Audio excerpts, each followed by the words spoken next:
कक्षा 9 हिंदी 24वां इकाई कबीर के दोहे।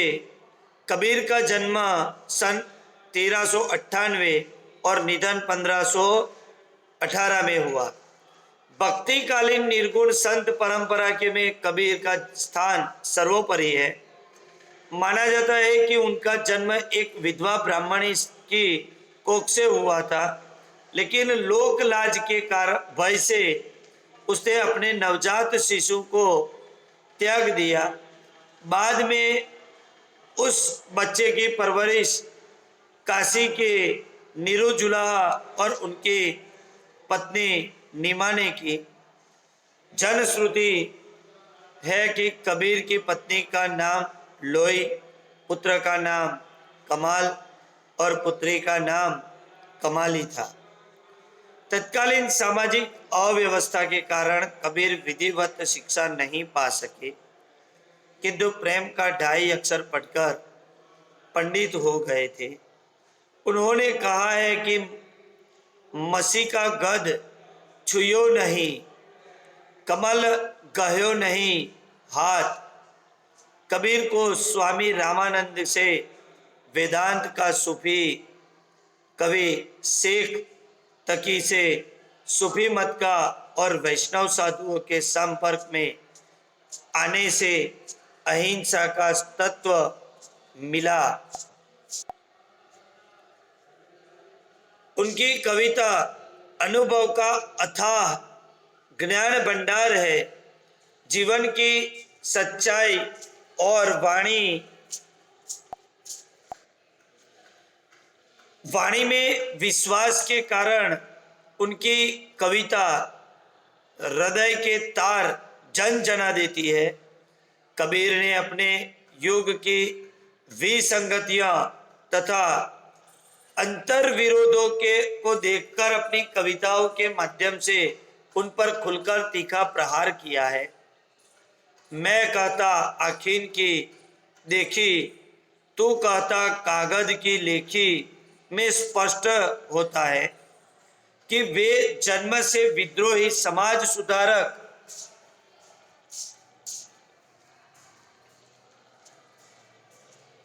धर्म सुधारक और अपने समय के अनुरूप कवि थे। इन्होंने अपनी रचनाओं में सदुक्कड़ी भाषा का उपयोग किया है, जिसमें खड़ी बोली, व्रज भाषा, पंजाबी, पूर्वी, हिंदी, अवधी आदि कवि बोलियों का मिश्रण है। कबीर की वाणी का संग्रह बीजक नाम में प्रसिद्ध है। इसके 3 भाग हैं, रामायणी, सबद, साखी। यह 3 भाग है बीजक के। रामायणी और सबद ये गेय पद है तथा साखी में दोहे संकलित है। प्रस्तुत दोहों में कबीर ने विभिन्न पहलुओं पर दृष्टिपात किया है। प्रथम दोहे में परमात्मा घट घट में व्याप्त है, फिर भी हम देख नहीं पाते हैं।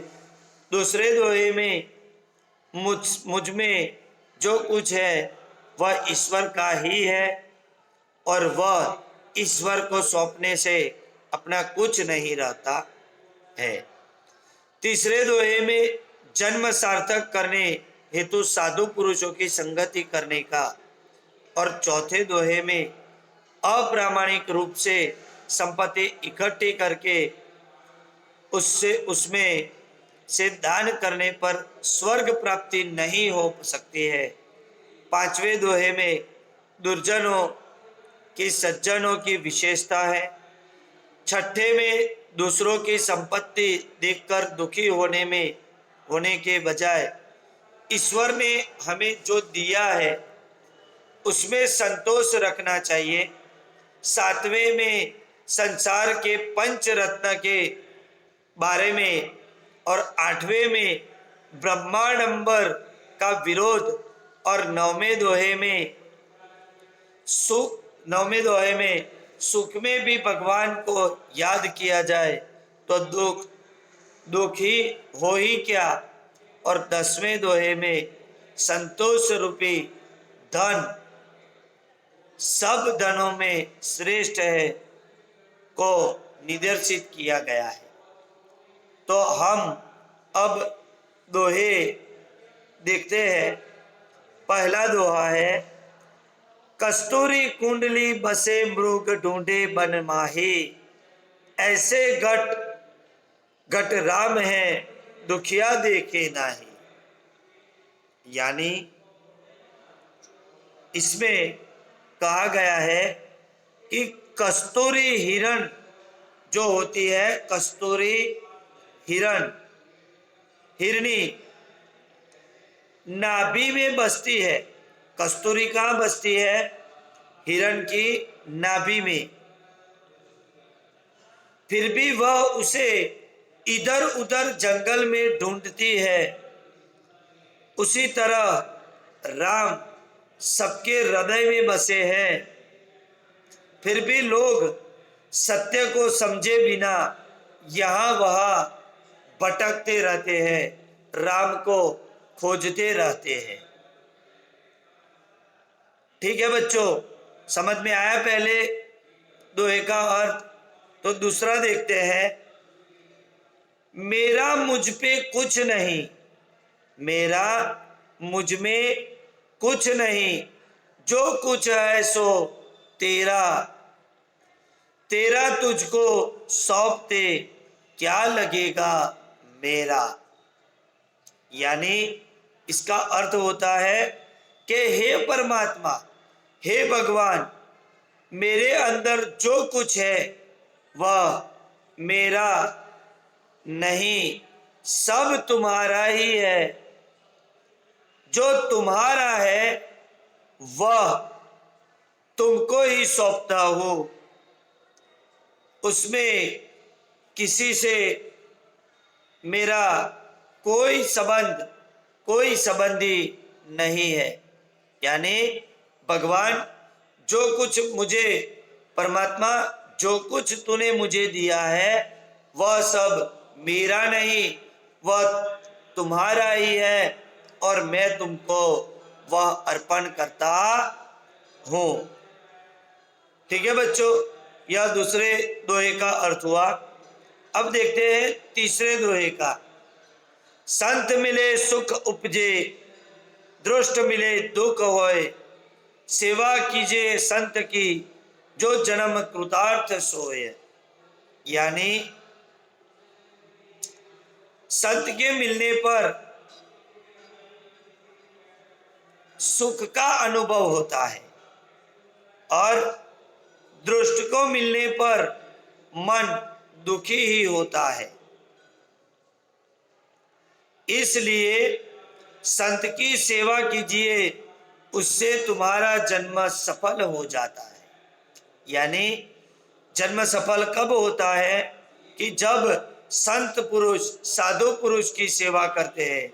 अगर दुष्ट लोगों का संगत करेंगे तो दुष्टता ही प्राप्त होती है। ठीक है बच्चों, यह तीसरे दोहे का अनुवाद हुआ, उसकी समझौती हुई। अब देखते हैं चौथा दोहा। एहरन की चोरी करे, करे सुई का दान, ऊंचे चढ़कर देखते कैत की दूर विमान।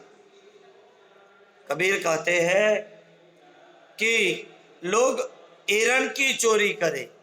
बच्चों, एरन क्या होता है?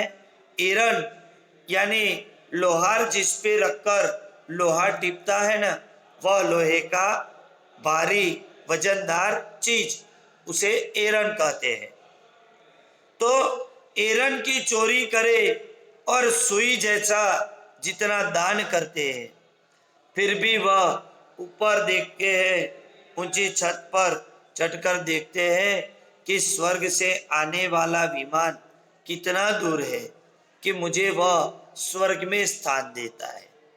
ऐसा कभी संभव नहीं है बच्चों कि हम बड़ी बड़ी चोरियां करें और सुई जितना छोटा छोटा दान करें, उसका कोई मतलब, उसका कोई मोल नहीं है।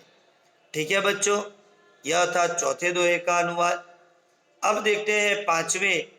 सोना सज्जन साधु जन, टूटे जुरई सौ बार, दुर्जन कुंभ कुम्हार के, एक एक धक्का दरार। कबीर जी कहते हैं कि सोना सज्जन और साधु लोग रूठने पर भी बार बार जुड़ते हैं।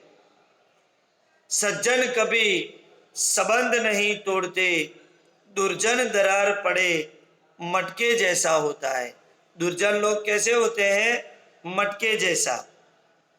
थोड़ा सा धक्का देने पर मटका जैसे फूट जाता है, टूट जाता है, वैसे ही दुर्जन लोगों का संबंध रखने से वह संबंध टूट जाता है। सज्जन लोग सुनार और साधु जैसे होते हैं कि बार बार टूटने पर भी वह बार बार जुड़ ही जाते हैं। यह सज्जन लोगों के संस्कार होते हैं। आगे देखते हैं। रुखा भूखा खाई के, ठंडा पानी पीव, देख पराई झोपड़ी मत ललचावे जीव। यानी रूखा सूखा और ठंडा पानी पीकर संतोष मान लेना चाहिए, लेकिन अगर किसी और को, दूसरे को जो घी से लथपथ चौपड़ी हुई रोटी देकर मन कभी ललचाना चाहिए नहीं। यानी वे कहते हैं कि दूसरों की संपत्ति देख के हमारे मन में कभी लालच आनी चाहिए नहीं। कबीर इस संसार में पंच रत्न है सार, साधु मिलन हरि भजन दया दिन उपहार। कबीर जी कहते हैं कि संसार में रत्न जैसी स्मित 5 वस्तुएं है, इन्हीं में संसार का सार है। ये वस्तुएं साधु का मिलना, हरि भजन, दया की भावना, नम्रता और परोपकार जैसा होता है। तो यह था 7वें दोहे का दोहे की समझौती थी। अब देखते हैं 8वां दोहा। कांकर पाथर जोरी के, कांकर पाथर जोरी कई, मस्जिद लई चुनाए, ता चही मुल्ला बांग दे, क्या बायरा हुआ खुदाई। यानी कंकर पत्थर जोड़कर मस्जिद तो बनाई है, और उस पर चढ़कर मुल्ला बांग पुकार रहा है कि कबीर पूछ रहे हैं कि क्या खुदा बहरा हो गया है जो जोर जोर से खुदा को पुकारने की जरूरत पड़ रही है। कबीर कहते हैं कि आपका जो खुदा होता है, कबीर क्या कहते हैं कि कंकर पत्थर जोड़ के मस्जिद तो बना ली और उस पर चढ़कर मुल्ला बांग पुकार रहा है, तो कबीर कहते हैं कि तेरा खुदा बहरा हो गया है जो तो इतनी जोर जोर से बांग पुकारता रहता है। क्या जरूरत है इतनी जोर से बांग पुकारने की? कबीर ऐसा कहता है। दुख में सुमिरन सब करे, दुख में सुमिरन सब करे, सुख में करे न कोई, जो सुख में सुमिरन करे तो दुख काहे को होई। यानी कबीर कहते हैं कि दुख में सब लोग भगवान को याद कर रहे हैं, दुख में सब लोग भगवान को याद करते हैं, सुख में कोई उसे याद करता नहीं। यदि भगवान को सुख में याद करते रहेंगे तो दुख क्यों आएगा? दुख आएगा भी नहीं। इसलिए हमें कभी भी भगवान को दुख में याद करना तो जरूरी है, पर सुख में याद करेंगे तो दुख कभी भी हमारे पास आएगा नहीं। आखिरी और 10वां दोहा देखते हैं कि गौधन गजधन बाजी धन और रतन धन खान, जब आवे संतोष धन सब धन धुरी समान। यानी कबीर कहते हैं कि गाय, हाथी, घोड़े और खान से मिलने वाले रत्न आदि धन माने जाते हैं, परंतु जब संतोष रूपी धन प्राप्त हो जाता है तो सभी धन धूल के समान है, तुच्छ है। क्योंकि हम जितनी भी संपत्ति इकट्ठी कर लेते हैं, पर वो संपत्ति को इकट्ठी करते वक्त हम संतोष कभी नहीं मानते।